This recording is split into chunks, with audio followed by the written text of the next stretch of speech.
আসসালামু আলাইকুম প্রিয় শিক্ষার্থী বন্ধুরা, স্বাগত জানাচ্ছি অ্যাক্টিভ একাডেমিক কেয়ার চ্যানেলটিতে। আমরা আমাদের যেই টপিকসটিতে ছিলাম সেটি হচ্ছে স্পিচ অথবা ন্যারেশন। গত টিউটোরিয়ালে আমরা বেসিক কিছু রুল নিয়ে কথা বলেছিলাম। আজকে আরো কিছু বেসিক কথাগুলো বলবো যেন তোমাদের পরবর্তী ক্লাসটা বুঝতে সুবিধা হয়। তো দেখো, এখানে আমি আসলে কিছু ওয়ার্ড লিখে রেখেছি, কিছু শব্দ যেগুলো ন্যারেশনের মধ্যে আসে। তো সেগুলো কি কি আমাদের একটু দেখা উচিত। আমরা একটু দেখার চেষ্টা করি। তোমাদের বইতে অবশ্যই এগুলো আছে, আমি তারপর একবার লিখে দিলাম। তোমরা চাইলে এখান থেকেও হয়তো খাতাতে লিখে ফেলতে পারো, পাশাপাশি যদি চাও বই থেকে পড়ে নিতে পারো। এই ওয়ার্ডগুলো তোমাদেরকে জেনে রাখতে হবে যে ডাইরেক্টকে যে এই শব্দগুলো থাকলে ইনডাইরেক্টে কি লিখতে হয়, এগুলো একটু খেয়াল রাখতে হবে। যেমন এখানে খেয়াল করে দেখো, দিস থাকলে হবে দ্যাট, দিস থাকলে হবে দোজ, অর্থাৎ এটা দিয়ে কি বোঝায়, একটি বোঝায় সিঙ্গুলার অর্থে, তাই এখানে হবে দ্যাট। আর এই দিস দিয়ে হচ্ছে প্লুরাল ফর্ম, অর্থাৎ অনেকগুলো বোঝাতে, তাহলে ওখানে হবে দোজ। এরপর আছে হেয়ার, হেয়ার থাকলে দেয়ার, হিদার থাকলে সিদার, এরপর হচ্ছে এগো থাকলে বিফোর, তারপর কাম থাকলে গো, ডাস থাকলে সো, হ্যাঁ, নাও থাকলে দেন। এখানে আমি কিছু লিখে রেখেছি, দেখতে পারো তোমরা। ইয়েস্টারডে থাকলে দ্য প্রিভিয়াস ডে, তারপর হচ্ছে আরো আছে যেমন টুডে থাকলে দ্যাট ডে, আবার আছে টুমোরো থাকলে দ্য নেক্সট ডে। তো আসলে এখানে তোমাদের যেই ওয়ার্ডগুলো দেওয়া আছে তোমরা একটু খেয়াল করে রাখবে যে আমাদের যে ওয়ার্ডগুলো আছে এগুলো যদি আমরা একটু মনে রাখতে পারি যে কি কি থাকলে কি কি দিতে হবে। যেমন লাস্ট নাইট থাকলে দিতে হবে দ্য প্রিভিয়াস নাইট, এখানে লক্ষ্য করে দেখো। বা এখানে নাইটের জায়গায় মান্থ হতে পারে লাস্ট মান্থ, লাস্ট মান্থ থাকলে আমাদের কি দিব আমরা, দ্য প্রিভিয়াস মান্থ। এরকম টু নাইট থাকলে দ্যাট নাইট, তারপর দ্য নেক্সট ডে থাকলে ফলোইং ডে। এখানে একটা শব্দ লিখেছিলাম টুমোরো, অর্থাৎ দ্য নেক্সট ডে, এখানে কিন্তু দ্য নেক্সট ডের জায়গায় দ্য ফলোইং ডে লেখা যেতে পারে। তো যাই হোক, আমাদের এই চারটার কথা তোমাদের অবশ্যই একটু খেয়াল থাকতে হবে, কারণ আমাদের ন্যারেশনগুলোর মধ্যে এই ওয়ার্ডগুলো আছে বা শব্দগুলো আছে, আর এগুলোর কথা মনে না থাকলে তাহলে তোমাদের ওখানে লিখতে ভুল হয়ে যাবে। তো এই চারটা তোমরা একটু মুখস্থ করে ফেলবা কষ্ট করে। আর আমি আজকে চেষ্টা করব তোমাদের, যেহেতু বলেছিলাম আমরা 5 ধরনের সেন্টেন্সের কথা, 5 প্রকার sentence, assertive, interrogative, imperative, optative, exclamatory. এই 5টা সেন্টেন্সের উপর আমি চেষ্টা করব তোমাদের একটা দুইটা করে, অর্থাৎ এক্সাম্পল দিতে যতটুকু সম্ভব। আসলে একটা আইডিয়া দেওয়ার পর তারপরে হয়তো আমরা প্যাসেজ ন্যারেশন নিয়ে কথা বলবো। তো এগুলো নিয়ে আমরা একটু আসলে আলোচনা করব। তবে আমাদের আজকের আরেকটা বিষয় হচ্ছে যে আমরা সেন্টেন্স এক একটা করে সেন্টেন্স লিখে লিখে আমরা একটু চেষ্টা করি সেগুলোর অ্যান্সার দেওয়ার জন্য। আচ্ছা, তো একটু মনোযোগের সাথে তোমরা ক্লাসটা খেয়াল করো। আমি আশা করি ন্যারেশনটা তোমাদের বুঝতে সুবিধা হবে। তোমাদের গতদিন আমি বলে দিয়েছিলাম যে 5 প্রকার যে ন্যারেশন, 5 প্রকার যে সেন্টেন্স ছিল, সেই সেন্টেন্সগুলো যদি তোমরা একটু মনোযোগ দিয়ে একবার দেখে নাও, যদিও আমি জানি তোমরা হয়তো পারো, কিন্তু যারা হয়তো 6-7-এ আছো অথবা 8-এ আছো তাদের হয়তো রিভিশন করতে হবে বা পড়তে হবে। 6-এ যদিও ন্যারেশনটা থাকে না, কোনো কোনো স্কুলে 7-এর থেকে শুরু হয়। তো যাই হোক, আমি প্রথমে অ্যাসার্টিভ সেন্টেন্স নিয়ে একটা এক্সাম্পল লিখি, ডাইরেক্ট থেকে আমরা ইনডাইরেক্ট করব। তো আমি এখানে ডাইরেক্ট লিখি তাহলে সুবিধা হবে। এখানে ডিরেক্ট, সরি,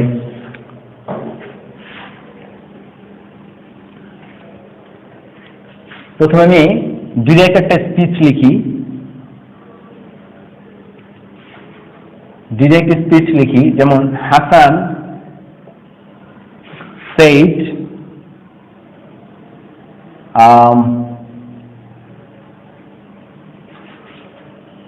he lived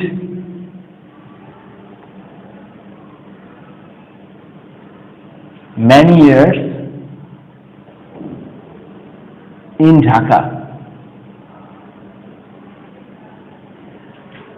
লক্ষ্য করে দেখো, আমরা কিন্তু গত ক্লাসে বলেছিলাম যে আমাদের রিপোর্টিং স্পিচ, অর্থাৎ রিপোর্টেড স্পিচের বাহিরে যে অংশটুকু থাকে এটাকে আমরা রিপোর্টিং স্পিচ বলি, আর রিপোর্টিং স্পিচের ভার্বটাকে বলি রিপোর্টিং ভার্ব। আর এখানে লক্ষ্য করে দেখো, ইনভার্টেড কমার মধ্যে যে অংশটুকু এটাকে বলি আমরা রিপোর্টেড স্পিচ। তো রিপোর্টিং ভার্বটা যদি পাস্ট টেন্সে হয় তখন আমাদের এখানে টেন্স চেঞ্জ করতে হয়। তো এখন আমরা কোন টেন্স থাকলে কোন টেন্স করবো এটা আমাদের গত টিউটোরিয়ালে আমরা বলে দিয়েছিলাম। ওইখানে হয়তো একবার দেখে নিলে তোমাদের জন্য সুবিধা হবে, আর যারা দেখেছো তাদের হয়তো বুঝতে সুবিধা হবে বা তার কোনো সমস্যা হবে না। তো আমি এইটার যদি আমি ইনডাইরেক্ট করি তখন আমি কি লিখব? ইনডাইরেক্ট যদি করি তখন আমাদের যেটা করতে হবে, এখানে আমরা জানি যে assertive sentence Hasan said that, inverted comma এবং কমা উঠে গিয়ে দ্যাট বসবে। এখন সরি, আমি আসলে একটা মিস্টেক করেছি, এখানে আসলে হাসান said I দিব, তাহলে বিষয়টা আরেকটু ক্লিয়ার হবে। Hasan said I lived many years in Dhaka. তাহলে হাসানের কথাটা, এটা ছিল হাসানের কথা। আর এখন যদি আমরা ইনডাইরেক্টে এসে হাসানের কথাটা যদি আমি শুনে আসলাম, বা যে কেউ একজন শুনে আসলো, সে কথাটা আরেকজনকে যদি বলতে চায় এবং সে তার নিজের ভাষায় বলবে, আর নিজের ভাষায় বললেই হচ্ছে কি ইনডাইরেক্ট। ডিরেক্টটা হচ্ছে হুবহু হাসান যা বলেছে তা যদি বলে দিই, আর যদি নিজের মতো করে আমরা বলি তাহলে সেটা হচ্ছে ইনডাইরেক্ট। তাহলে হাসান বলেছে সে ঢাকায় অনেক বছর বসবাস করেছিল বা করেছে। তো এখানে হাসান যদি সে তার কথা বলে থাকে, তাহলে আমরা যদি বলতে চাই আমাদের ভাষায়, তখন আমরা বলবো হাসান বলেছে যে সে ঢাকায় অনেক দিন বসবাস করেছিল বা অনেক বছর বসবাস করেছিল। এখানে যেহেতু হাসান বলেছে সে বসবাস করেছিল, তাহলে আমি যদি এখন লিখতে যাই যে আই লিভড, তাহলে এখানে কি হয়ে যাবে? আমি আমার কথা বললে তো হবে না, আসলে বসবাস করেছিল হাসান। তাহলে আমরা আমাদের ভাষায় বললে তখন এই আইটা হচ্ছে হাসান বুঝাচ্ছিল সে নিজে। এখন আমরা আমাদের ভাষায় বলতে গেলে এই আই বলতে আসলে বুঝাচ্ছে হি বলতে হাসানকে বুঝাচ্ছে, তাহলে হি। আর আমাদের এখানে লক্ষ্য করতে হবে, আমরা গত টিউটোরিয়ালের মধ্যে বলে দিয়েছিলাম, যদি আমাদের ইনভার্টেড কমার মধ্যে যে স্পিচটা থাকে সেটা যদি পাস্ট ইনডিফিনিট হয়, তাহলে আমাদের করতে হবে পাস্ট পারফেক্ট টেন্স। তোমরা আরেকবার গিয়ে দেখে নিতে পারো যারা দেখোনি। তাহলে এটা আমাদের লিভ ছিল, ভার্বের ফর্ম, এটা হচ্ছে পাস্ট ফর্ম। তাহলে এখানে লক্ষ্য করে দেখো হি লিভড, তাহলে আমরা পাস্ট পারফেক্ট হলে হবে he had lived many years, আমরা নিচে লিখছি, জায়গা নেই, many years in Dhaka.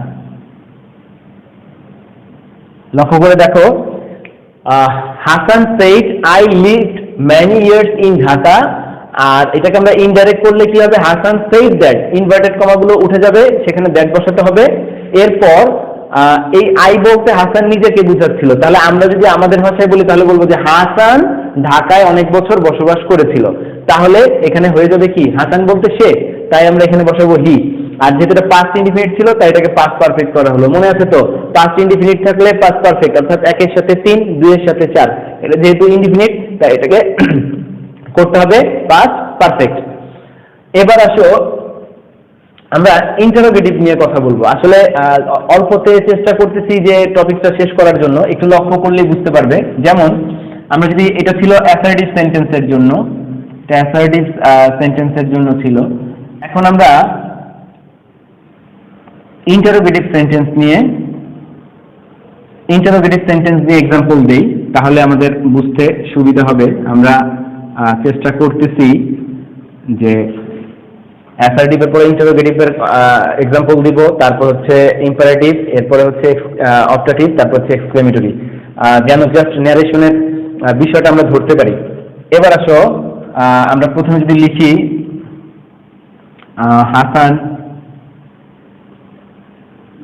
Hasan said his sister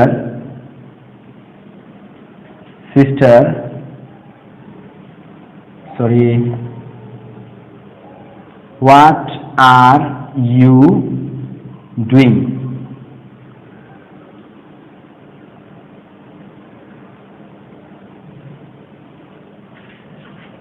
আচ্ছা, এটাকে যদি আমরা ইনডাইরেক্ট করি,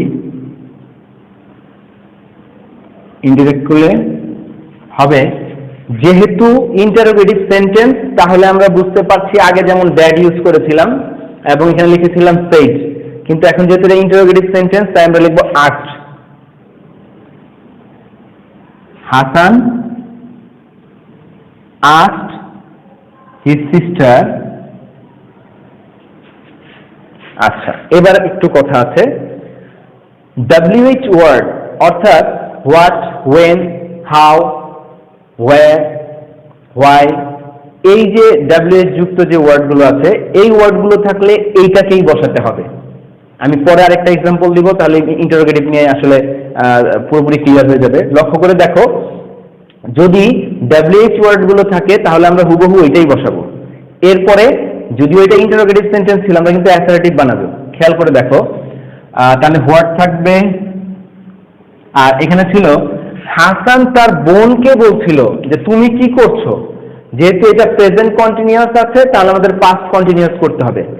আর যখন আমরা আমাদের ভাষায় কথা বলবো যে হাসান তার বোনকে বলল বা জিজ্ঞেস করেছিল সে কি করছিল, তাহলে এখানে হয়ে যাবে সে। আমরা আমাদের ভাষায় যদি বলি তাহলে এখানে আমরা লিখবো কি, যেহেতু হাসান তার বোনকে বলছিল সিস্টার, সেই জন্য এখানে she was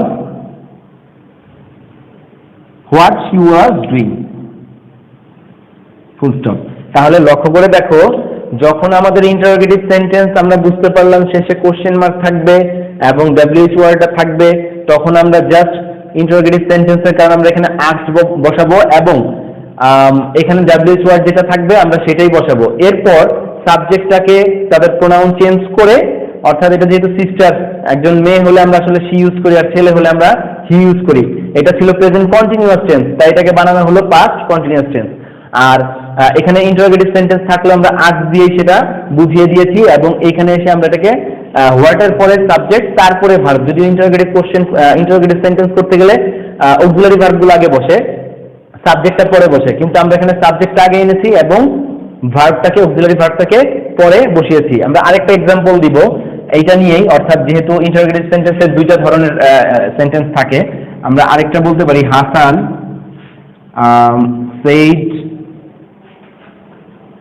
said his brother, এখানে আসলে টু থাকতে পারে বা টুটা দেওয়াই বেশি সুন্দর হয়। Hasan said to his brother,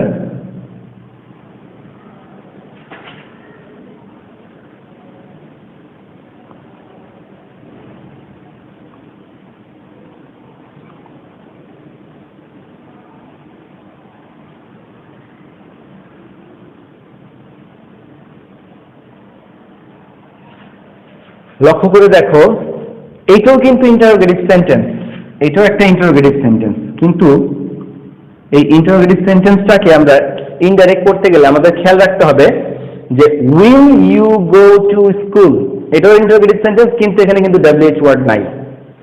তোমাদের আরেকটা বিষয় আমি বলে রাখি, খেয়াল রাখবে, একটা হচ্ছে ওয়েদার, আরেকটা হচ্ছে, খেয়াল করে দেখো এই দুইটা বানান। প্রথম বানানটা হচ্ছে কি আছে, প্রথম বানানটা আছে ওয়েদার, ওটা হচ্ছে আবহাওয়া, আর পরের ওয়েদারটা হচ্ছে যেমন কিনা, আমরা কথায় কথায় অনেক সময় বলি না যদি কিনা বা কিনা, এই টাইপের। তো যদি এরকম কথা হয় যদি কিনা, তাহলে আমরা এটা ইউজ করব। আর ওয়েদার এটা হচ্ছে আবহাওয়া, তাহলে এই বানান দুটাতে আসলে অনেক সময় কনফিউশন হয়ে যেতে পারে। তো ন্যারেশনে আমরা এই WH ওয়ার্ড বিহীন যে সেন্টেন্সগুলো থাকবে সেটার বেলায় হয় ওয়েদার দেওয়া যাবে, নয় ইফ দেওয়া যাবে। তো আসলে এইটা তো আমাদের এখানে আর আসবেই না, এটা বাদ। তো এখানে হয় ওয়েদার দিতে হবে না ইফ দিতে হবে। তা আমাদের যেহেতু অনেক সময় বানানে কনফিউশন হয়ে যেতে পারে, তাই তোমরা ইফটা লেখাই বেটার। খেয়াল করে দেখো, তাহলে এখানে আমরা যদি করি তাহলে আমরা কি লিখবো, এটা হচ্ছে হাসান asked his brother, এই যে এখানে বলেছিলাম WH ওয়ার্ড নেই, তাহলে আমরা বসাবো ইফ। আর যেহেতু হাসানের ব্রাদার ভাইয়ের কথা বলা হয়েছে, ইফ হি, আমাদের এটা কোন টেন্সে ছিল, ফিউচারে, অর্থাৎ তুমি স্কুল যাবে, তাহলে ফিউচার উইল থাকলে উড হবে, পাস্ট করে দিলে এটা উড হয়ে যাবে। তাহলে উইলের past form if he would go to school।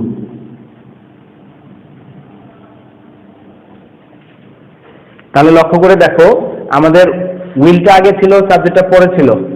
আর সে যখন তার ভাইকে বলছিল উইল ইউ, তার মানে আমরা আমাদের ভাষায় বলবো যে সে তার ভাইকে জিজ্ঞেস করেছে সে স্কুলে যাবে কিনা। তাহলে উইলের পাস্ট ফর্ম হয়ে যাবে উড। আর আমরা বলেছিলাম ডাব্লিউএইচ ওয়ার্ড না থাকলে এখানে ইফ বা ওয়েদার যে কোনো একটা বসাতে হয়, তাহলে আমরা ওয়েদার বানানটা এলোমেলো হয়ে যাওয়ার সম্ভাবনা থাকতে পারে। যদি কনফার্ম থাকো লিখতে পারো, কিন্তু যদি মনে হয় না এলোমেলো হতে পারে তাহলে ইফ লিখবা, এটা বানান সহজ আছে। আচ্ছা, এরপরে লক্ষ্য করে দেখো, তাহলে ডাব্লিউএইচ ওয়ার্ড দ্বারা যেগুলো থাকবে আমরা শুধু ডাব্লিউএইচ ওয়ার্ডটাই বসিয়ে দিব, আর যেই সেন্টেন্সগুলোতে ডাব্লিউএইচ ওয়ার্ড নাই তাও ইন্টারোগেটিভ সেন্টেন্স, ওইগুলোর বেলায় আমরা ইফ ইউজ করব, আর বাকি অ্যাসার্টিভ সেন্টেন্স করে লিখে দিব। অর্থাৎ এখানে ছিল যেহেতু ছেলে তাই হি, আগের সেন্টেন্সটাতে ছিল মেয়ে তাই আমরা লিখেছিলাম শি।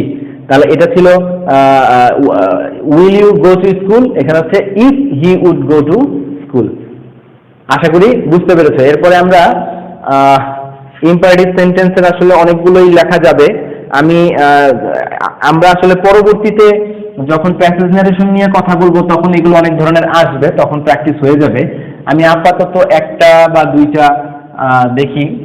ভিডিও আসলে অনেক লম্বা হয়ে গেলে দেখা যায় অনেক সময় অনেকে বড় ভিডিও বা ইসের জন্য দেখতে চায় না, বা এত সময় ধরে টিউটোরিয়ালগুলো তারা ফলো করে না। তো এই জন্য আমি ছোট ছোট করে বানাই, যেন অল্প অল্পতে অল্প করে করে শিখলে পরবর্তীতে এটা মনে থাকে। আচ্ছা, ইম্পারেটিভ সেন্টেন্স নিয়ে আমরা বলতে পারি, যেমন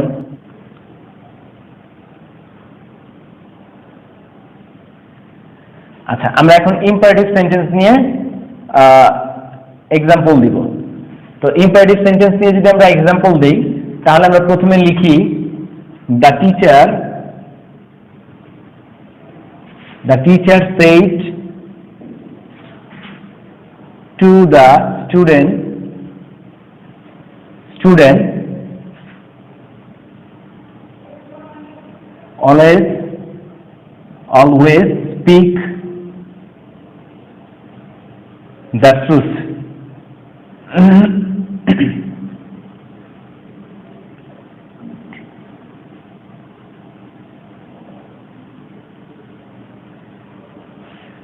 লক্ষ্য করে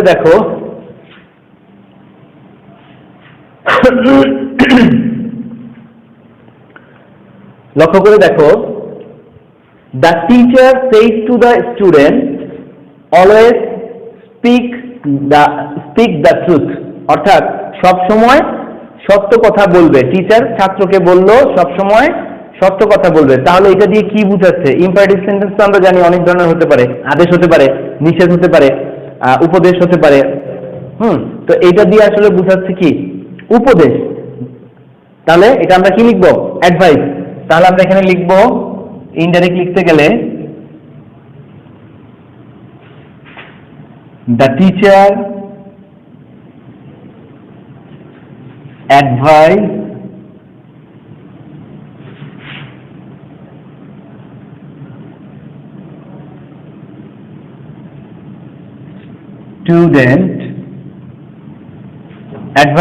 advise the student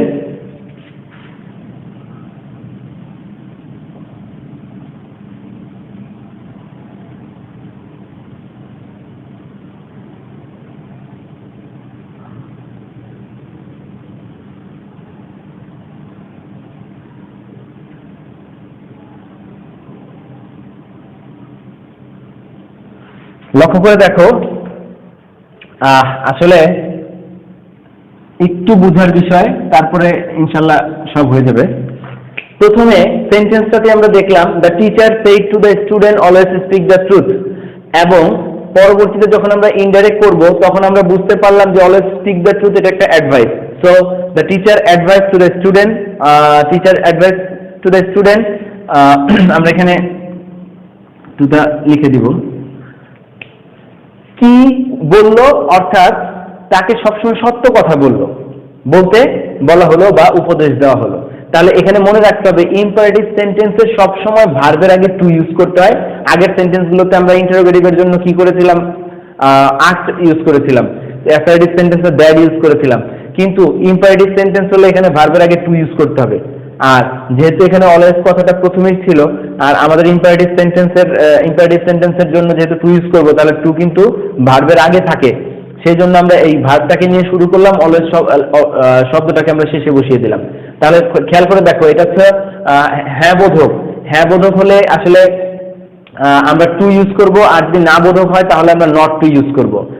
যেমন don't run in the sun, এরকম যদি হতো তাহলে একটা কথার কথা যে the teacher say to the student do not run in the sun, তাহলে এখানে আমরা বলতে পারতাম কি, যেহেতু এটা নেগেটিভ বা না করছিল বা নিষেধ করছিল, সেই ক্ষেত্রে আমরা এখানে কি করতে পারি, যেহেতু রোদ্রে দৌড়াদৌড়ি করো না, এরকম একটা কথা যদি আসে তাহলে আমরা সেখানে বলতে পারি কি, the teacher advise to the student not to run in the sun. অর্থাৎ যদি নেগেটিভ সেন্টেন্স হয় তখন আমরা দিব নট টু, আর যদি অ্যাফার্মেটিভ হয় মানে হ্যাঁ বোধক হয় তাহলে আমরা দিব টু। আশা করি বুঝতে পেরেছো। তাহলে এটা হচ্ছে আরেকটা এক্সাম্পল ইম্পারেটিভ সেন্টেন্সের। তো এখানে আসলে অ্যাডভাইস ছিল, অনুরোধ হতে পারে, নিষেধ হতে পারে, আরো সেন্টেন্স আমরা প্যাসেজ নারেশন গেলে পাবো। আমি জাস্ট আজকে তোমাদের 5টা চেষ্টা করব যে 5 ধরনের সেন্টেন্স নিয়ে উদাহরণ দেওয়ার জন্য। তো চলো আমরা এবার ইম্পারেটিভ লিখেছি, এখন আমরা অপটেটিভে যাই। অপটেটিভ, তাহলে অপটেটিভের মধ্যে যদি আমরা বলি ডাইরেক্টের জন্য father said to his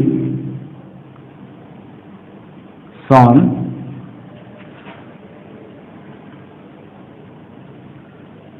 may you pass the examination.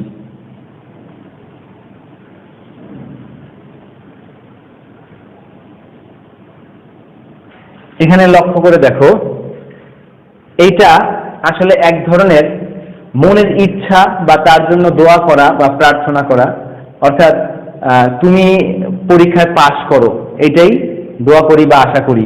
তাহলে ফাদার সেই টু হিজ সন, তাহলে এখানে আমরা যেটা বুঝতে পারছি যে এখানে আমরা বাবা ছেলেকে দোয়া করছে বা তার জন্য মন থেকে প্রার্থনা করছে, বা তার ইচ্ছা, বাবার ইচ্ছা ছেলে যেন পাশ করে। তাহলে এই ধরনের আমরা জানি যে অপারেটিভ সেন্টেন্সের মধ্যে এরকম থাকলে আমরা কি লিখব,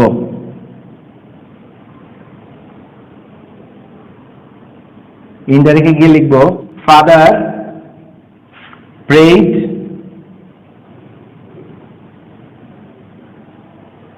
দ্যাট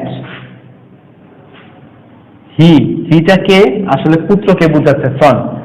ফাদার প্রেইড দ্যাট হি মানে হচ্ছে সন, তাই আমরা একটা ব্র্যাকেটে এস দিয়ে দিলাম, সনের প্রথম অক্ষরটা ছিল এস, এটা দিয়ে দিলাম কারণ এখানে হি দিয়ে ফাদার কেও বুঝাতে পারে, সন কেও বুঝাতে পারে, তাই এখানে এসটা দিয়ে দিলে একেবারে নির্দিষ্ট হয়ে যায় কাকে বোঝানো হচ্ছে। হি মাইট পাস দ্য এক্সামিনেশন। আশা করি বুঝতে পেরেছো। তাহলে লক্ষ্য করে দেখো, আমরা অ্যাসার্টিভ, ইন্টারোগেটিভ, ইম্পারেটিভ, অপটেটিভ, আর এখন এক্সাম্পল দিব হচ্ছে এক্সক্লেমেটরি নিয়ে। তোমাদের যদি কোনো কোশ্চেন থাকে অবশ্যই আমাকে জানাবে, আমি চেষ্টা করব সেটার অ্যান্সার দিয়ে দিতে, সম্ভব হলে কমেন্ট বক্সে জানিয়ে দিব, আর যদি কোনো প্রবলেম থাকে প্রয়োজন পড়লে আবার ভিডিও টিউটোরিয়াল তৈরি করে দিব। তো আমরা চলো এক্সক্লেমেটরি নিয়ে এক্সাম্পল দেই, তাহলে আজকের আপাতত আমাদের আলোচনাটা শেষ হবে। আর হলো পরবর্তীতে আমরা আর কিছু রুল বলে আমরা প্যাসেজ ন্যারেশনে চলে যাব ইনশাআল্লাহ।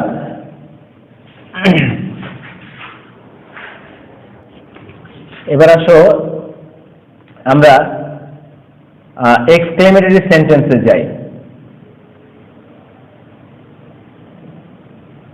এক্সক্লেমেটরি সেন্টেন্সে যাই, ডিরেক্ট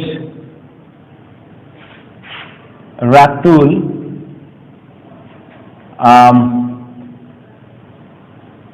said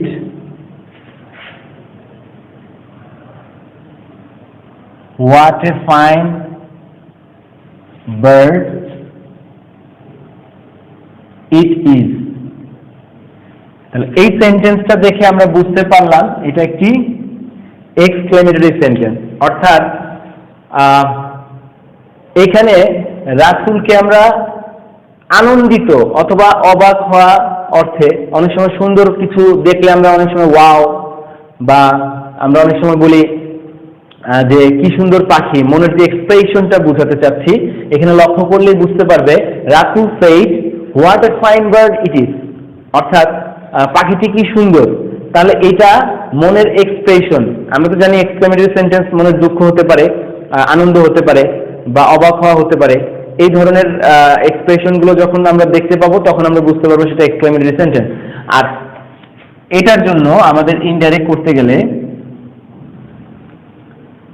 করতে গেলে আমরা লিখব রাতুল exclaim with joy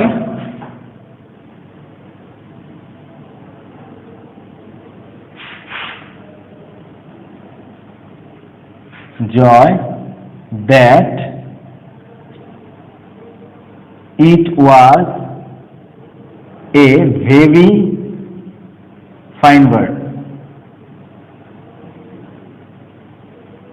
এখানে হোয়াটে থাকলে এ ভেরি হয়, হ্যাঁ, আর যদি হাউ থাকে তাহলে ভেরি হয়, এটা মনে রাখতে হবে। হোয়াটে যদি থাকে এ ভেরি, হাউ থাকলে, এটা ট্রান্সফরমেশন অফ সেন্টেন্সের মধ্যে রুলটা আছে, হয়তো দেখবা তোমরা। এখানে হচ্ছে এক্সক্লেমেটরি সেন্টেন্সগুলোকে চেঞ্জ করতে গেলে হোয়াটে থাকলে এ ভেরি, আর যদি হাউ থাকে তাহলে ভেরি, এটা তোমরা মনে রাখবে।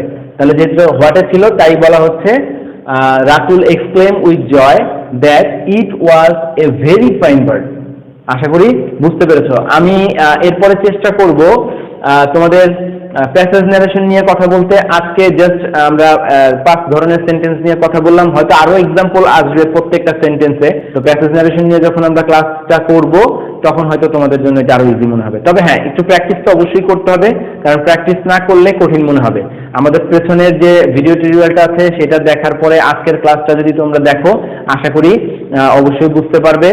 আর যারা আমাদের চ্যানেলটিতে নতুন তারা অবশ্যই সাবস্ক্রাইব করে রাখবে এবং বেল আইকনটি বাজিয়ে দিবে, যেন আমাদের নিত্য নতুন যে কোনো ভিডিও টিউটোরিয়াল আপলোড করলে যেন সাথে সাথে তোমাদের কাছে চলে যায়। তো অবশ্যই আমাদের সাথে থাকবে আর বেশি বেশি প্র্যাকটিস করবে। আজকের মতো এখানেই শেষ করছি। আল্লাহ হাফেজ।